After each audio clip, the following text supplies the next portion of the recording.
இந்த 3 பிள்ளைகள் இவங்க தான் எல்லாம் பார்த்தெல்லாம் பண்ணுறாங்க சரிங்களா. நல்ல விஷயம் பண்ணியிருக்காரு. இந்த மாதிரி உள்ள உள்ளதெல்லாம் தெரியாமல் இருக்கிறதெல்லாம் தெரியப்படுறாரு. 8 பேர் இருக்காங்க. 2 பசங்களா 8 பேர் பேசிக்கலாம் இருக்காமா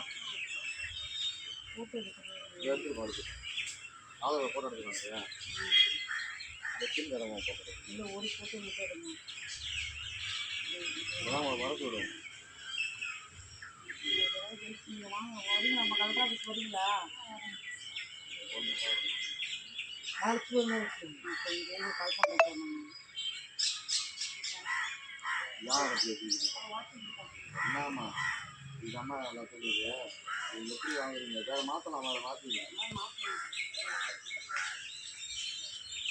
இது பேர் என்னது ஏன் யார் ஏழு பத்து சரி அட்ரஸ் வைக்கீங்க. வேணு பத்து 123 மெயின் ரோடு வேணு சரி. நீங்கள் இந்த குப்பை பொறுக்கிறவரெல்லாம் வச்சுக்கூடாது. அதெல்லாம் அவங்க அம்மா அப்பா இந்தவா முன்னாடிவா இதில் பிள்ளைகள ஒரு எல்லா பிள்ளைகளும் ஆஸ்பத்திரி கொடுக்குறோம்மா. நீங்கள் என்ன சொல்லுங்க இன்னும் மீதி பிள்ளைகள் அங்கே இருக்கு. இல்லை 2 பசங்க வந்து ஹாஸ்டலில் படித்தா 3 வேளை சாப்பாடு அதுங்க நல்லா அழகாக வளரும். அது அவங்களோட பிஹேவியர் எல்லாமே மாறிடுங்க. இந்த சூழலில் குழந்தைங்க வளரும் அவசியம் இல்லை. சாக்கடை அப்படி பார்த்து பசங்க மேலே பக்கத்துக்கு அட்ரஸ் சொல்லுங்க. அதான் 123 மெயின் ரோடு. எத்தனை வருஷமா இருக்கு? ஆமாம் காலத்துலேருந்து இருக்கு. வருஷத்துக்கு சொல்லுமா 20 வருஷம் மெயின் ரோடு. நான் ஆக்கப்பட்டோன்னா 7 வந்துடா 20 வருஷத்துக்கு முன்னாடினா ரொம்ப கொடுமையாக இருந்துருக்கு. 30 வருஷமாக போடுங்க 30 வருஷம். ஆனால் நீங்கள் வந்து கல்யாணம் பண்ணி 20 வருஷம் ஆகுதுன்னா பிள்ளைங்க 20 வயசு ஆகிட்டாங்க. தொடர்ந்து 8 பிள்ளைய போட்டுருக்கீங்களா?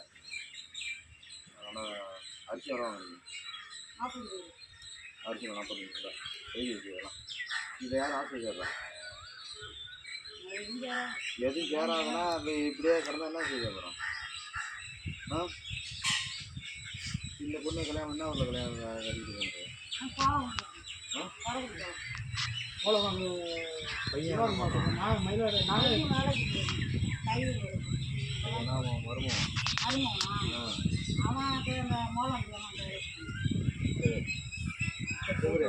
படி எல்லாரும் படிக்கணும்.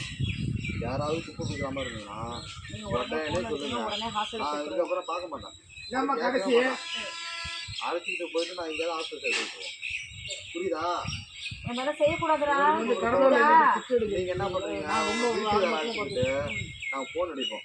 வீட்டுக்கார அழைச்சிக்கிட்டு 6 மாதம் உங்களை தொடர்ந்து ஃபாலோ பண்ணிட்டே இருப்போம். என்ன பண்றீங்க என்ன பண்றீங்க என்ன சொல்றாங்க அதை எடுப்பாங்க. நாங்கள் பேசிடலாங்க. இப்போ